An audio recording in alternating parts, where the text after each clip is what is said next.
Corona কমলে পরীক্ষা হবে, পরীক্ষা স্থগিত রাখা হয়নি। মধ্যশিক্ষা পর্ষদ একটা তারা প্ল্যান প্রোগ্রাম করছে, কম সংখ্যক সাবজেক্ট, মেজর সাবজেক্টগুলিকে নিয়ে কিভাবে করা যায় তারা একটু চিন্তা ভাবনা করছে। এখনই সে জায়গায় এখনই কোনো আমরা করছি না, কিন্তু একটা চর্চা চলছে, একটা সব কিছু দেখছে কিভাবে কি করা যায়। মাধ্যমিকে আগামী দিনে প্ল্যানিং এরকম চলছে, এখনই বলা ঠিক নয়, তবুও একটু আইডিয়া দিয়ে রাখছি। মাধ্যমিক পরীক্ষা এরকমভাবে চিন্তা করছে, এদিকে 19-20 হতে পারে। মধ্যশিক্ষা পর্ষদ চিন্তা করছে শুধুমাত্র ইংলিশ, সায়েন্স, ম্যাথ নিয়ে, ইংলিশ, সায়েন্স, ম্যাথ নিয়ে একটা পরীক্ষা করা যায় কিনা। করোনার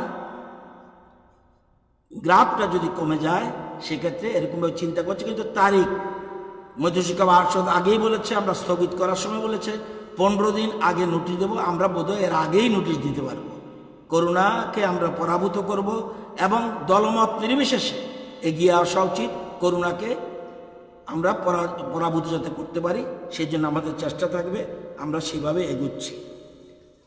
এবং 12-এর ক্ষেত্রেও মেজর সাবজেক্ট 12-এর ক্ষেত্রে একটু অসুবিধা আছে, সেখানে আর্টস, সায়েন্স, কমার্স ভাগ করা আছে, একটু জটিল পদ্ধতি। তবুও কিভাবে কম সাবজেক্ট নিয়ে পরীক্ষা করা যায় এবং মেজর সাবজেক্ট কম অথচ মেজর সাবজেক্ট সেগুলিকে করে দেওয়া যায় কিভাবে, সেটা একটা পরীক্ষামূলক চলছে। এক্ষুনি আমি ফাইনাল কথা বলছি না।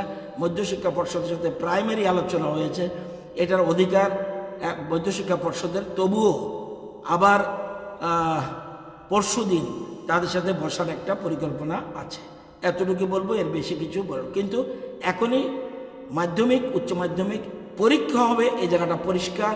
কবে হবে, কখন হবে, কি সাবজেক্ট নিয়ে হবে, সেগুলি পরে বিস্তৃত নোটিফিকেশন আকারে জানানো হবে। না।